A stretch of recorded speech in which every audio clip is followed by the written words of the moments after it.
An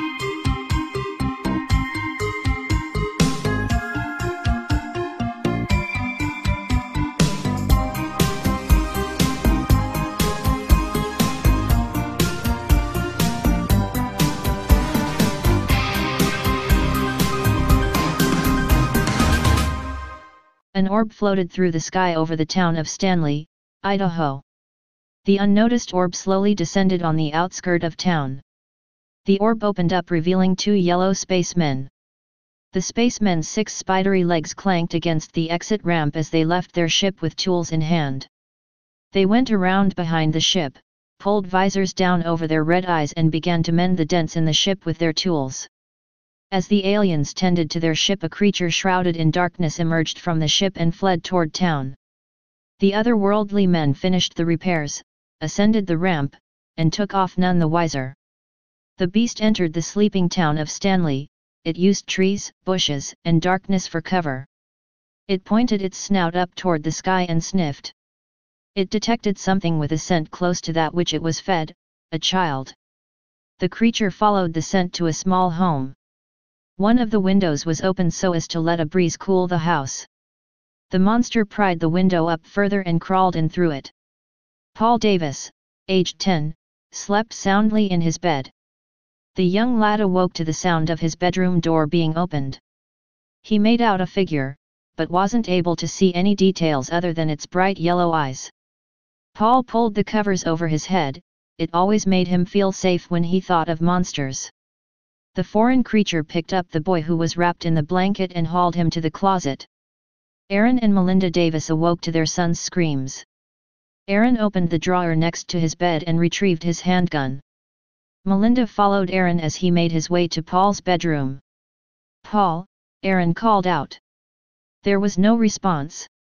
Aaron nudged the partially open bedroom door the rest of the way open and flipped the light switch. No sun, no blanket. Aaron heard a bang. He thought it had come from inside the closet. He reached forward, opened the closet door, and was smacked in the face. Aaron fired 3 shots from his handgun before he realized that it had been a shirt sleeve. The closet was normal with the exception of the newly added bullet holes. Aaron and Melinda searched the rest of the house and were unable to locate Paul, so they called the police. The authorities found no signs of a struggle and speculated that Paul Davis had ran away from home as the boy had done so once before. They were baffled by the parents' testimony in which they had stated they heard Paul screaming. The day passed without incident. Night was a different story. Kyle Crowley turned out his bedroom light, shut the door, and climbed into bed. Kyle had just celebrated his 12th birthday. Because of this he felt that he would sleep well. He was mistaken. His eyes shot open when he heard his closet door slide open. Yellow eyes peered at him from inside the closet. "Dad!" Kyle yelled frantically. The closet door slid shut just as Vic, Kyle's father, burst through the bedroom door. Vic looked around and saw no threat. "What's wrong, son?" "There's a monster in my closet." Vic let out a sigh. Kyle is getting too old to believe in such nonsense, he thought. Vic walked over to the closet and opened the door, revealing it to be empty. "See, nothing. I swear there was a monster in there." "Kyle, I'm going to prove to you that there is no such thing as monsters." Vic stepped into the closet and slid the door shut despite his son's pleas. Kyle sat quietly on his bed with tears running down his face. He expected screams, but instead there was silence. The closet door slid back open after a few moments had passed and Vic stepped out. "Not a thing to worry about," Vic stated. "Dad. What is it? Can I sleep with you tonight?" Vic wanted to say yes, but he feared that if he did his son would want to sleep in his room every night. "No, Kyle. You are 12 and it is time for you to let go and move past certain things. Good night, Kyle. I love you." Kyle didn't respond to his dad. He had just been given a death sentence. Vic turned out the light and shut the door. As Vic was walking back to his bedroom, he heard his son scream out for him again. Vic turned around and started for his son's room, but stopped himself. If I leave him on his own, he should end up going to sleep and get over his belief in monsters, he contemplated. Monday morning rolled around and Vic went to wake his son for school. He opened the bedroom door and saw that his son's bed was empty. He checked the bathroom, the kitchen, the whole house. No Kyle. Vic called the police. The police found no signs of a struggle, but came to the conclusion that Kyle and Paul had been kidnapped. The mayor of Stanley issued a statement asking for the children to be returned and warned that parents should keep a close eye on their children. The small-town residents of Stanley, all 52 of them, were struck with a wave of anxiety, and none could tolerate the thought that their family would be next. The third night reared its unwelcome face. Isaac and Joan Belvish had their daughter sleep with her bedroom door open. Although fearful, young Susie Belvish fell asleep at 10 p.m. Isaac was made alert by Susie's screams. He dropped his sandwich, stood up from his seat at the kitchen table, grabbed a steak knife, and bolted for Susie's room. Isaac caught a glimpse of the beast's yellow eyes as it closed the closet door. Isaac grabbed the flashlight next to his daughter's bed with the intention of throwing open the closet door and using it to blind the kidnapper. Isaac put his hand on the handle and gathered his resolve. He threw the door open and saw that the closet was empty. In his grief, he slumped down onto the closet floor and pounded his fists against it. A part of the closet floor crumbled, revealing a passageway underneath the house. "Joan! Call 9-1-1, he shouted before going into the hole. Armed with only his flashlight and knife, Isaac descended into the darkness below.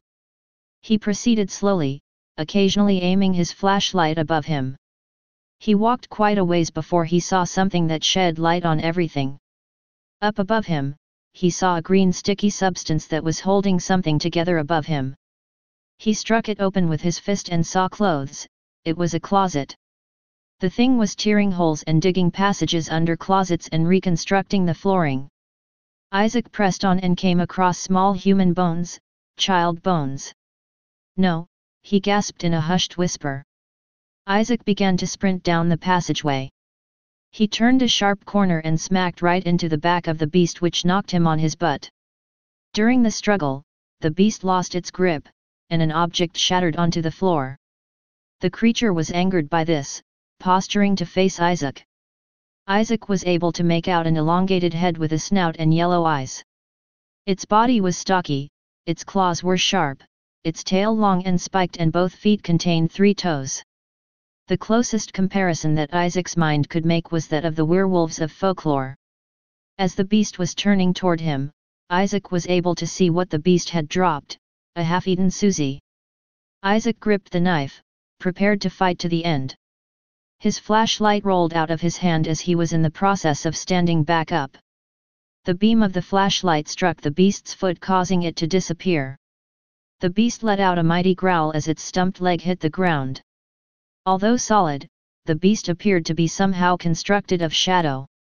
Isaac dove for the flashlight as the beast swung at him.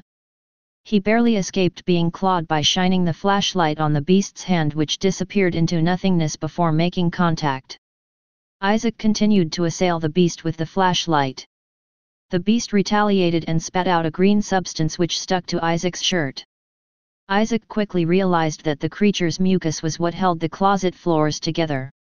He renewed his assault with the light beams and continued to strike the shadow beast.